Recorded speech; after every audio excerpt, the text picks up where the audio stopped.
지금 우리는 일상에서 코람데오를 진행하고 있습니다. 혹시 하고 계신가요?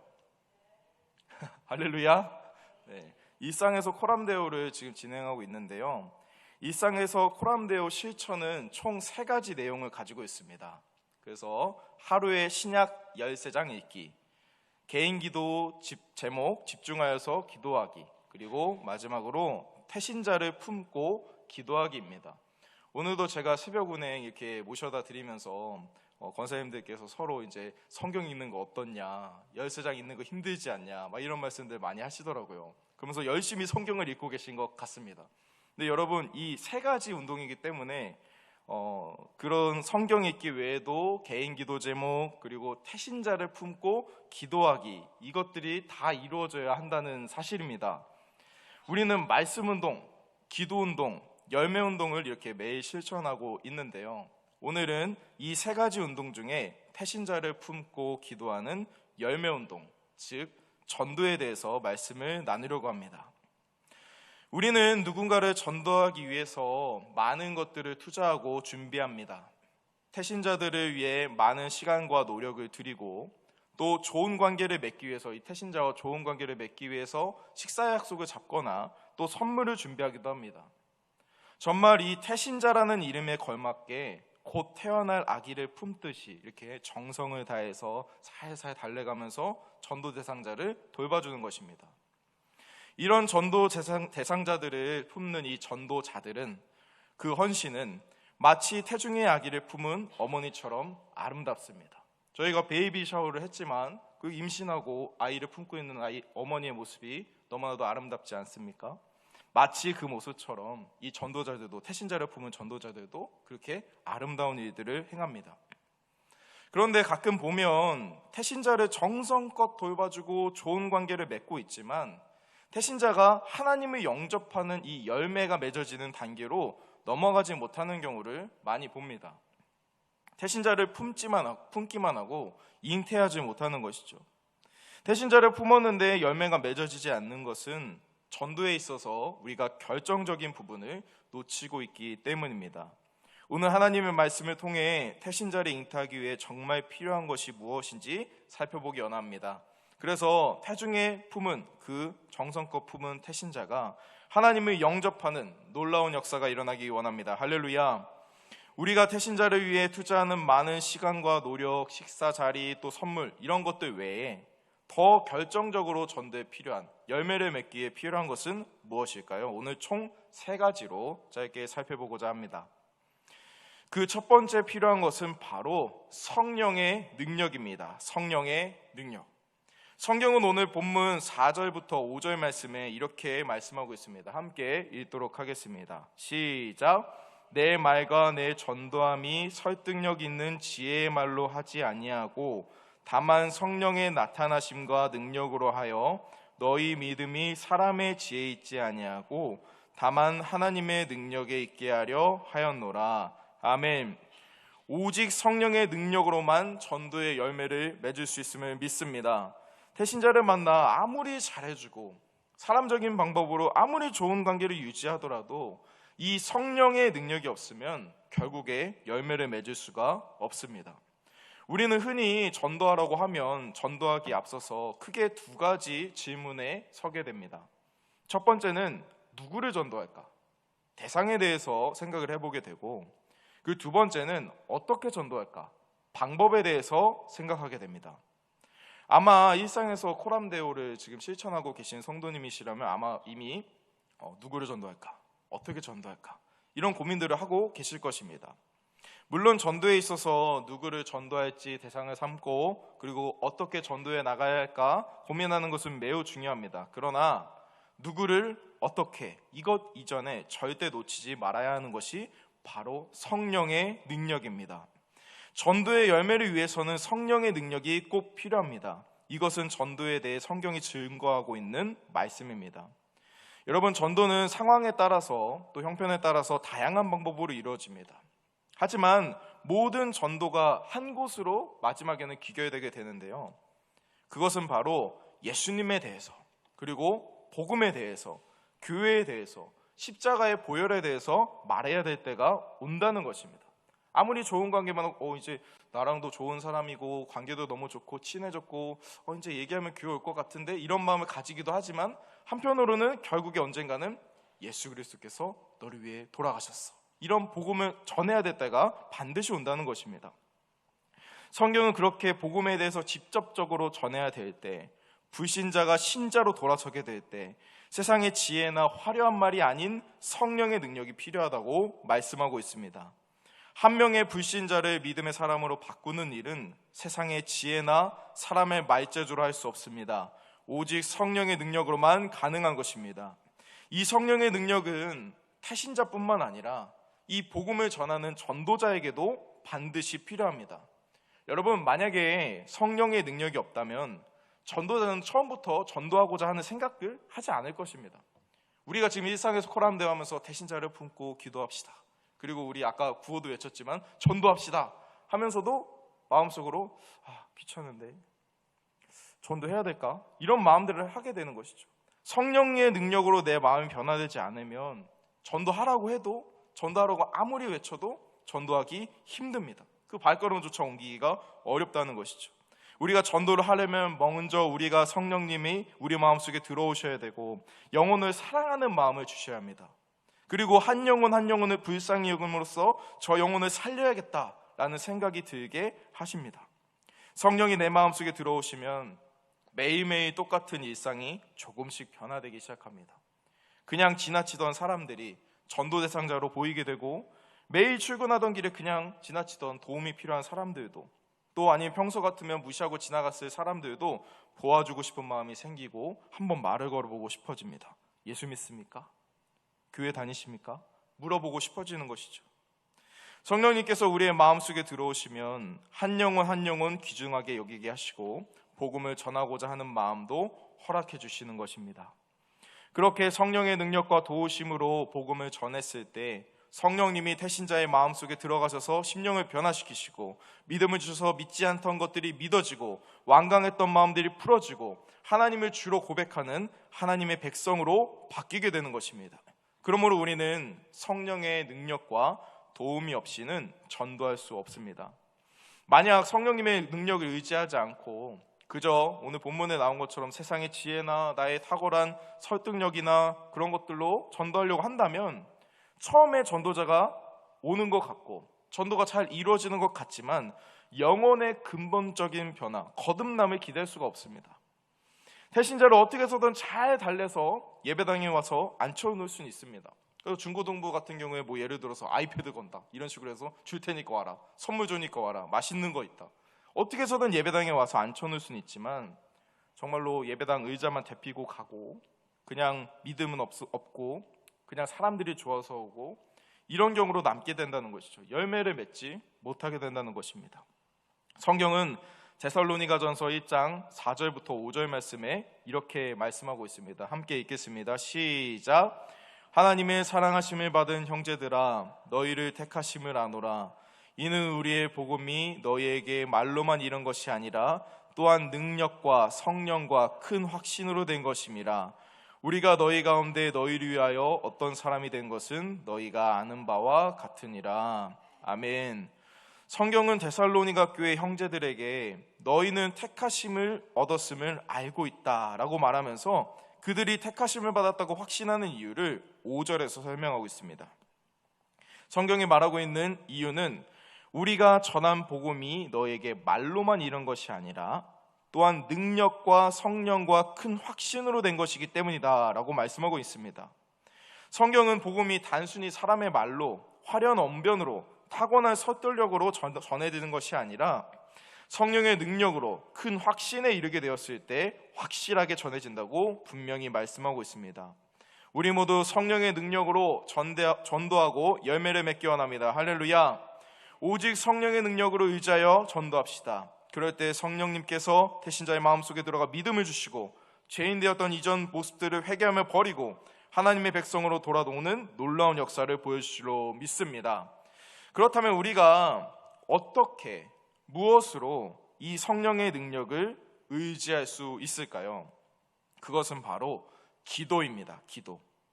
전도의 두 번째 필요한 것은 바로 기도입니다. 우리가 모두 기도함으로 전도하기 원합니다. 생각보다 많은 성도님들이 전도하려고 하면 현장에 뛰어드는 것, 그리고 어떤 사람을 만나는 것, 아까 말했던 관계를 맺는 것, 이런 것들에 관심을 많이 가지시다 보니까 기도나 성령 이런 것들을 소홀히 하기가 쉽습니다. 하지만 분명히 전도는 영적인 일임을 우리가 기억해야 합니다. 우리가 기도함으로 나아갈 때 전도가 이루어질 줄로 믿습니다. 성경은 마가복음 9장 29절에서 이렇게 말씀하고 있습니다. 함께 읽겠습니다. 시작. 이르시되 기도 위에 다른 것으로 이런 종류가 나아갈 수 없느니라 하시니라. 아멘. 마가복음 9장에서는 귀신 들려 말 못하는 아이가 등장합니다. 그 아이는 어려서부터 귀신에 들렸습니다. 그런데 그 귀신은 아이를 자주 불이나 물에 뛰어들게 만들었습니다. 때문에 그 아이는 항상 누군가가 주시하고 보고 있어야 됐고 항상 보호가 필요한 사람이었습니다. 그리고 죽을 고비도 몇 차례나 넘겼죠. 물과 불에 뛰어드는 그 아들의 모습을 보며 아버지의 마음이 어땠을까요? 아들에게서 귀신이 떠나가고 정상적으로 돌아오는 것이 아버지의 가장 큰 소원이었을 것입니다. 이에 아버지는 예수님과 제자들이라면 그 아이를 고칠 수 있을 것이라고 생각했고 예수님과 제자들을 찾아갔습니다. 그런데 그때 예수님께서 변화산에 올라가 계셨고 무리 속에 계시지 않았습니다. 결국에 그곳에는 예수님의 제자들만 남아 있었죠. 그래서 아이의 아버지는 제자들에게 이 상황을 설명을 하고 부탁을 하였고 제자들은 아이의 몸에서 귀신을 내쫓기 위해 온갖 노력을 다했습니다. 그런데 문제는 제자들이 귀신을 내쫓지 못하고 당황하는 장면이 이어졌다는 것입니다. 그 무리 사람들이 당황하여 어찌할 바를 모르고 도대체 왜 안 되는 거지? 왜 무엇 때문에 안 되는 거지? 논쟁하고 있을 때 예수님께서 도착하셨습니다.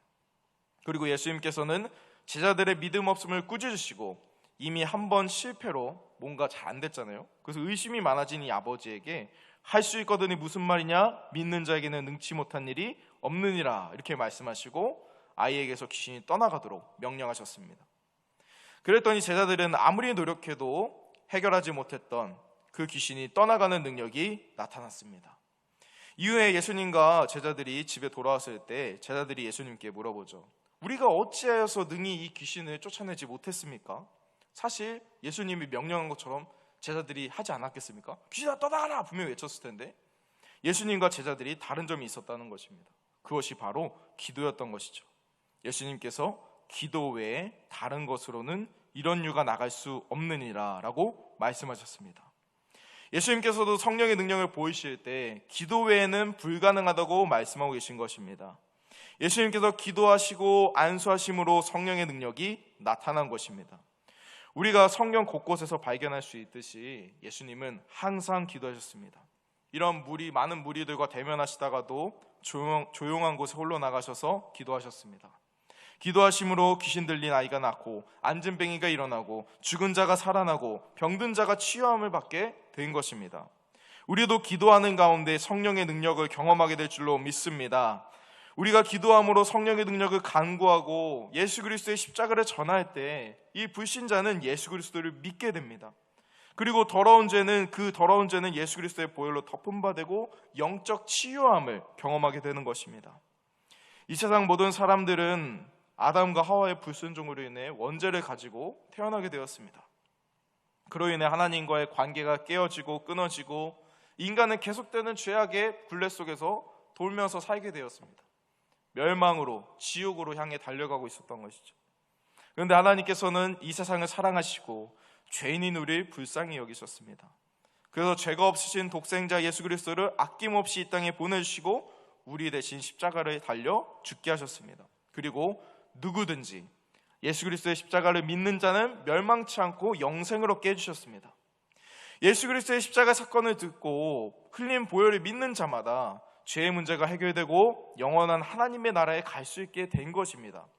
이 모든 일들은 예수님께서 말씀하셨듯이 기도 외에는 다른 것으로 불가능합니다. 오직 기도로 성령의 능력을 경험할 수 있기 때문입니다. 지금 이 시간 하나님께서는 태신자를 품고 있는 우리에게 말씀하십니다. 기도 외에는 다른 걸로 이런 유가 나갈 수 없느니라. 기도 외에 다른 것으로는 성령의 능력을 경험할 수 없느니라. 기도 외에 다른 것으로는 전도의 열매를 맺을 수 없느니라. 할렐루야. 기도 외에는 영혼의 치유도 깊은 곳에 있는 변화도 불가능합니다. 오직 기도할 때 성령의 능력으로 전도할 수 있음을 믿으시기 바랍니다.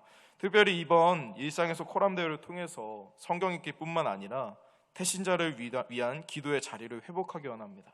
여러분들 새벽에 나와서 내가 품은 태신자 이름 불러가면서 눈물 흘려 기도하고 안타까워하고 정말로 그가 구원의 길로 인도함 받기 위해서 최선을 다해서 기도하고 성령님의 인도하심을 간구하기 원합니다. 그럴 때 그 태신자의 마음이 변화되고 구원의 길로 나오게 될 줄로 믿습니다.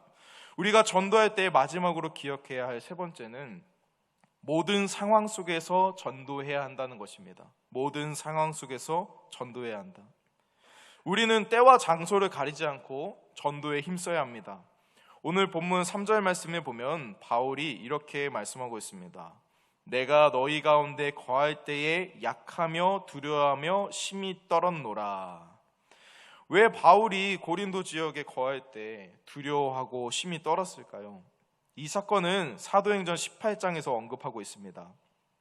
사도행전 18장 1절 말씀을 보면 바울이 아덴을 떠나 고린도에 이르렀음을 알 수 있습니다. 이어 5절에 보면 바울이 고린도에 왔을 때 바울은 하나님의 말씀에 붙잡혀 유대인들에게 예수는 그리스도라 밝히 증언하였다고 말씀하고 있습니다.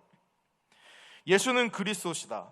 지금 우리는 너무나도 편하고 그냥 당연하듯이 입버릇처럼 말하지만 이 말을 들은 유대인들은 바울을 대적하고 심하게 비방하였습니다. 그리고 나중에 12절에 보면 유대인들이 일제히 일어나서 바울을 대적하여 법정까지 끌고 가는 일이 벌어집니다. 당시 총독이었던 갈리오는 법정의 재판관이었지만 유대인들과 바울 사이에 있는 그런 귀찮은 것들 나 하기 싫어. 너희들끼리 너희에 관한 법은 너희가 스스로 해결해. 넘겨줘 버립니다.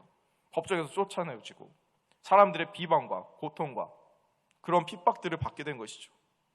바울은 아마도 유대인들 앞에서 예수는 그리스도시다. 예수 그리스도라고 증거하면 이런 상황이 벌어질 것을 뻔히 알고 있었을 것입니다. 얼마나 이것이 그들에게 자극적이고 위험한 말인지 알고 있었던 것이죠.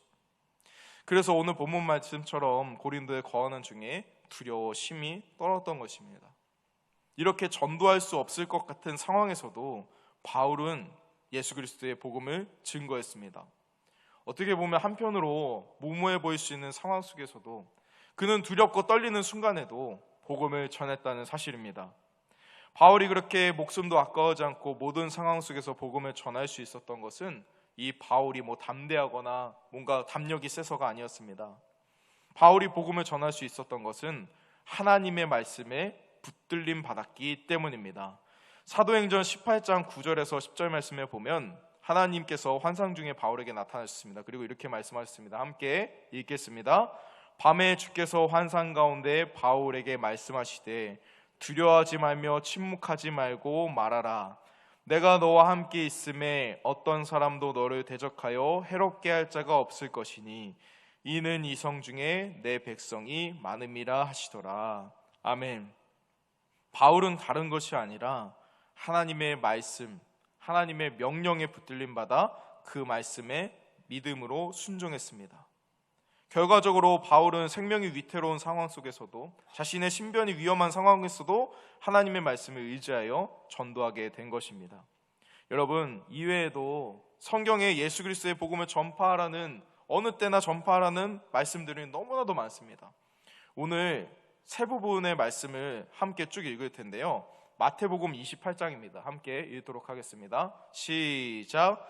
예수께서 나와 일러 가라사대 하늘과 땅의 모든 권세를 내게 주셨으니 그러므로 너는 가서 모든 족속으로 제자를 삼아 아버지와 아들과 성령의 이름으로 세례를 주고 내가 너희에게 분부한 모든 것을 가르쳐 지키게 하라. 볼지어다 내가 세상 끝날까지 너희와 항상 함께 있으리라 하시니라. 아멘. 마가복음 16장입니다. 함께 읽으시겠습니다. 또 가라사대 너희는 온 천하에 다니며 만민에게 복음을 전파하라. 믿고 세례를 받는 사람은 구원을 얻을 것이요 믿지 않는 사람은 정죄를 받으리라. 아멘. 디모데후서 4장입니다. 너는 말씀을 전파하라. 때를 얻든지 못 얻든지 항상 힘쓰라. 범사의 오래 참음과 가르침으로 경책하며 경계하며 권하라. 아멘. 우리 모두 이 하나님의 말씀에 붙들림 받아 모든 상황 속에서 때를 얻든지 못 얻든지 힘써 전도하기 원합니다. 어떤 상황 속에서도 복음을 전하려는 간절함이 있으면 결국에 하나님께서 복음의 열매를 허락하실 줄로 믿습니다. 사랑하는 성도 여러분, 우리가 정말 성령의 능력 의지하여 전도하기 원합니다. 할렐루야. 우리가 정말 기도함으로 전도하기 원합니다. 할렐루야. 우리가 정말 모든 상황 속에서 하나님의 말씀에 붙들림 받아 순종함으로 전도하기 원합니다. 성령, 기도, 말씀 꼭 기억하시기 바랍니다. 하나님께서 고린도에 있던 바울에게 말씀하셨습니다. 이성 중에 내 백성이 많음이라 전하라. 하나님께서 지금 이 자리에 모인 우리 부산명성교회 성도님들과 저에게 말씀하고 계십니다. 부산 땅에 내 백성이 많음이라 복음을 전하라. 아멘.